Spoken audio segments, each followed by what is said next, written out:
Olá, sejam bem-vindos. Nessa videoaula, desenvolvida como um trabalho para o Laboratório de Engenharia de Segurança da USP de São Carlos, iremos falar sobre ataque de alavancagem, exploração de redes e movimentação lateral.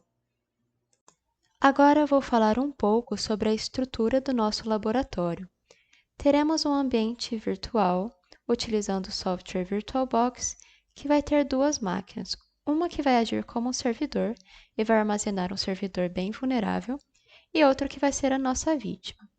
No nosso ambiente externo, que representa a conexão com a internet, teremos um atacante, que irá atacar a vítima. Nesse caso, o atacante vai ser o próprio host ou hospedeiro do ambiente virtual, mas em um caso real poderia ser qualquer computador com acesso à internet e, portanto, que pode ter acesso a esse servidor vulnerável.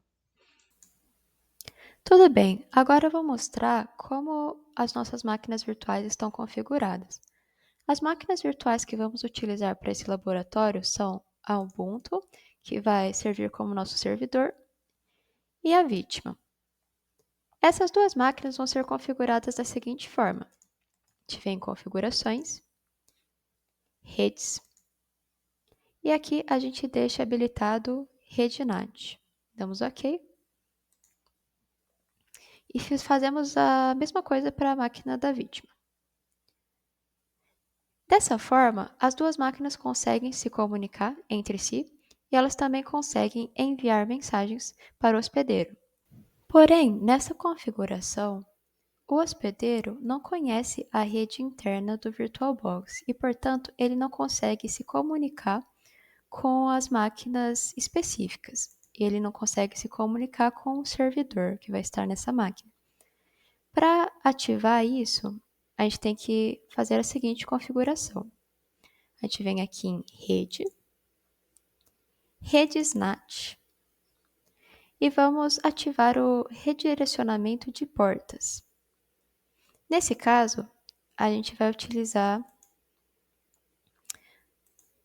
o IP do convidado do servidor, que é o 10.0.2.3, e toda a mensagem que vai ser enviada para a porta 80 desse IP da rede interna do VirtualBox vai ser redirecionada para a porta 8080 do hospedeiro. E vice-versa, toda a mensagem enviada para a porta 8080 do hospedeiro vai ser redirecionada para a porta 80 do convidado. Eu abri aqui a minha máquina virtual do servidor e vou iniciar um servidor que foi previamente instalado para esse laboratório. Para isso eu entro no terminal e dou o comando sudo service mysql start. Vou colocar minha senha e pronto, o servidor foi iniciado. Tudo bem, agora eu vou ver se eu consigo, a partir do hospedeiro, me conectar com o servidor. Para isso eu vou utilizar o seguinte endereço de IP, 192.168.56.1.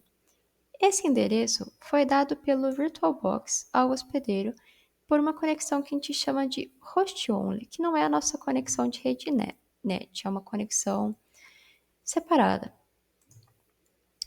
E como a gente faz para encontrar esse endereço de IP? A gente pode entrar aqui no nosso hospedeiro, vamos para a linha de comando do Windows e vamos dar um ipconfig. Aqui nós podemos ver uma rede Ethernet a mais aqui, que foi dada pelo nosso VirtualBox para o nosso hospedeiro. Essa rede tem o endereço de IP 192.168.56.1. Vamos tentar então entrar no nosso servidor.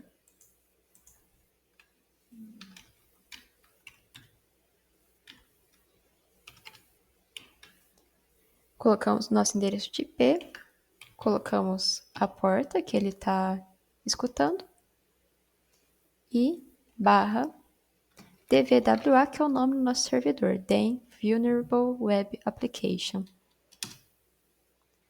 Muito bem, entramos no nosso servidor.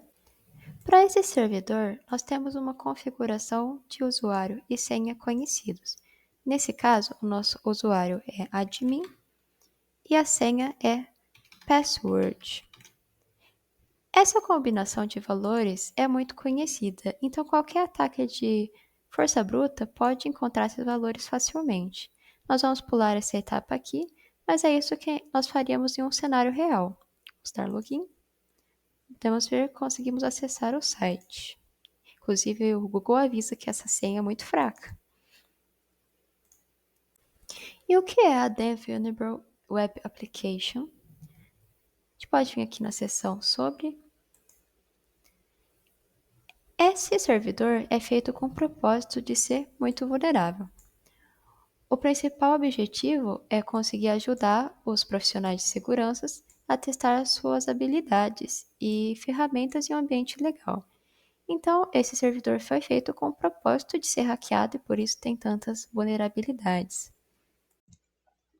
Uma das falhas do DVWA é a falha por injeção de comando. E como isso funciona? Dentro do site, nós temos uma página que pede que a gente pingue um dispositivo. Então, nós podemos colocar o endereço IP de um dispositivo, por exemplo, o endereço da vítima, e o DVWA retorna se ele consegue dar ping nessa máquina, ou seja, se a vítima está conectada. Porém, se formos um pouquinho maliciosos, nós podemos injetar qualquer comando que queremos e o servidor vai executar esse comando como se fosse um comando de shell, um comando normal. E como isso funciona? Para ativar essa vulnerabilidade, nós vamos aqui no DVWA Security. Vamos setar esse valor para low. Agora a gente pode vir na aba de Command Injection. Ela vai pedir um IP address, um endereço de IP. A gente pode colocar qualquer endereço e vamos inserir um outro comando junto a esse. Vamos colocar um ponto e vírgula, por exemplo, whoani. Esse comando mostra quem está usando o shell. Vamos dar um submit. Observe a resposta. A resposta vai ser o do ping que a gente fez no IP 8888. Ok? E aqui embaixo é a resposta do comando que a gente injetou, que não estava previsto aqui no site. Isso aqui, www-data, é um valor padrão para o nome de usuário de um servidor web. Mas executar as linhas de comando por meio dessa página é um pouquinho prático. Será que tem um jeito de conseguir um terminal a partir daqui? Bom, sim, para isso eu vou usar uma ferramenta utilitária chamada de Netcat. Nessa etapa, eu utilizei o programa Windows Subsystem for Linux. Esse é um subsistema que permite que eu rode o Linux diretamente no Windows, sem necessidade de usar uma máquina virtual. Dessa forma, eu consigo instalar o Netcat diretamente nesse subsistema com um comando simples do Linux, que pode ser esse sudo apt update e sudo apt install netcat-tradicional. Então, eu vou utilizar esse subsistema. E uma outra razão pela qual eu utilizei esse subsistema é que, se eu utilizar o CMD direto do Windows, o terminal do Windows, eu acabo com bastante erro de incompatibilidade, porque o sistema do meu servidor é o Linux. Isso gera para mim um terminal muito instável. Então vou dar esse comando, nc-lvnp 4444. Isso faz com que o Netcat fique ouvindo na porta 4444. E o que eu vou fazer? Eu vou utilizar esse comando aqui e enviar para o nosso servidor. Esse comando pede para o servidor abrir o interpretador do PHP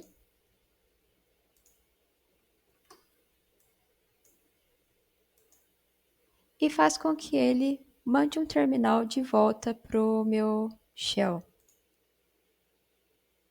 Observe agora esse cifrão. Esse cifrão indica que eu tenho um terminal que eu posso utilizar.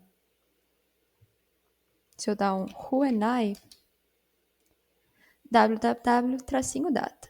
Entretanto, esse terminal não tem a forma que eu gostaria. ele é um pouquinho burro. O que eu faço para resolver isso? Eu dou esse segundo comando, que dessa vez vai utilizar o interpretador Python que tem que estar instalado no servidor. Então, eu vou dar esse comando e pronto, agora eu tenho um terminal TTY. Esses dois comandos vão estar na descrição do vídeo. Entretanto, com esse terminal nós não temos o acesso root. Esse acesso privilegiado geralmente é conseguido com o uso de exploits que usam falhas nos sistemas desatualizados. Entretanto, para o propósito desse exercício, nós já sabemos qual que é a senha root. Então, damos um sudo root e a senha vai ser 1234. Pronto, estamos no root. Agora vamos para uma fase de exploração. O nosso objetivo é descobrir uma outra máquina vulnerável que possa estar conectada com esse servidor para a gente conseguir obter o acesso. Então, vamos fazer isso. A gente vai para a pasta root, vamos ver o que temos nessa pasta. Olha, nós temos um arquivo syncscript.sh. O que isso significa?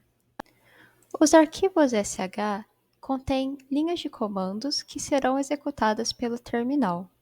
Nesse caso, como o nome é syncscript, eu posso supor que esse arquivo realiza um script de sincronização com outra máquina e por isso é muito interessante ver o que tem dentro desse arquivo. Por isso eu vou dar um nano syncscript.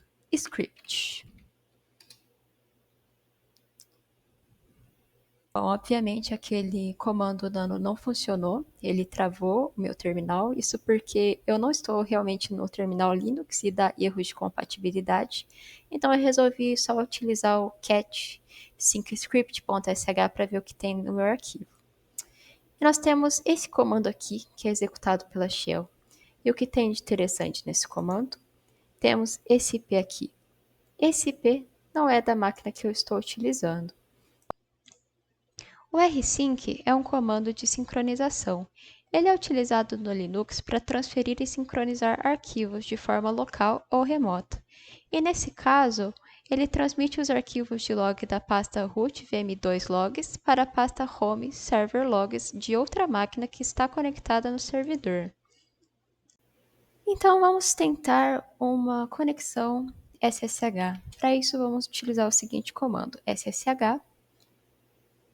vm2, vou copiar o que está escrito aqui, vm2 arroba 10.0.2.4. Então, Enter. Vamos ver o que acontece. Ele não conseguiu conectar, mas isso foi simplesmente porque eu esqueci de abrir minha vítima, então eu vou abrir minha vítima. Então, vou no VirtualBox e já comecei a executar a minha vítima. Voltar ao mesmo comando, ssh vm2 arroba 10.2.4.0.2.4. Olha, eu simplesmente consegui acesso à máquina virtual da vítima por meio de um servidor vulnerável. E com isso, nós concluímos o propósito dessa videoaula. Finalizamos essa videoaula com uma demonstração de como uma falha web simples permitiu comprometer não apenas o servidor inicial, mas realizar alavancagem ou pivoting para dominar sistemas internos protegidos. Iremos deixar um form de avaliação na descrição. Por favor, preencham o formulário caso puderem. Muito obrigada!